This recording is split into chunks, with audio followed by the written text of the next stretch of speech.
السلام عليكم ورحمة الله وبركاته.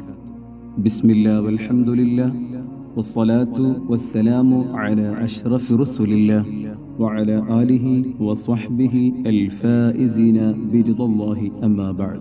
പരിശുദ്ധ ദീനുൽ ഇസ്ലാമിൻ്റെ പഞ്ചസ്തംഭങ്ങളിൽപ്പെട്ടതാണ് നിസ്കാരം. ഈ നിസ്കാരത്തിൻ്റെ ഫർളുകളിൽപ്പെട്ട നാലാമത്തെ ഫർളാണ് ഫാത്തിഹ ഓതുക എന്നുള്ളത്.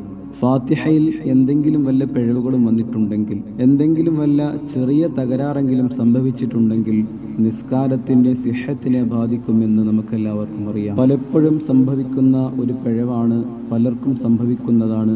ബിസ്മില്ലാഹി റഹ്മാനി റഹീം എന്ന് കഴിഞ്ഞതിന് ശേഷം അൽഹംദുലില്ലാഹി റബ്ബിൽ ആലമീൻ എന്ന ആയത്ത് ഓതുന്ന സമയത്ത് റബ്ബിൽ ആലമീൻ എന്ന് പറയുന്നതിന് പകരം റബ്ബിൽ ആലമീൻ എന്ന് പറയുന്ന ഒരു സ്ഥിതിവിശേഷമാണ്. ഇങ്ങനെ പറയുമ്പോൾ പ്രശ്നം എന്തെന്ന് വെച്ചാൽ അതിലുള്ള ഐനിനെ നമ്മൾ ഒഴിവാക്കുകയാണ് ചെയ്യുന്നത്. അത് നിസ്കാരത്തിന്റെ സിഹത്തിനെ ബാധിക്കും, നിസ്കാരം സാധുവാകുകയില്ല എന്ന് പ്രത്യേകം നമ്മൾ മനസ്സിലാക്കും. അവിടെ നമ്മൾ ഓതേണ്ടത് അൽഹംദുലില്ലാഹി റബ്ബിൽ ആലമീൻ എന്ന ഹർഫ്, ഐൻ എന്ന ഹർഫ് വെളിവാക്കുക തന്നെ വേണം, അല്ലെങ്കിൽ നിസ്കാരം ബാത്തിലായി പോകും എന്ന് പ്രത്യേകം നമ്മൾ ഓർക്കണം.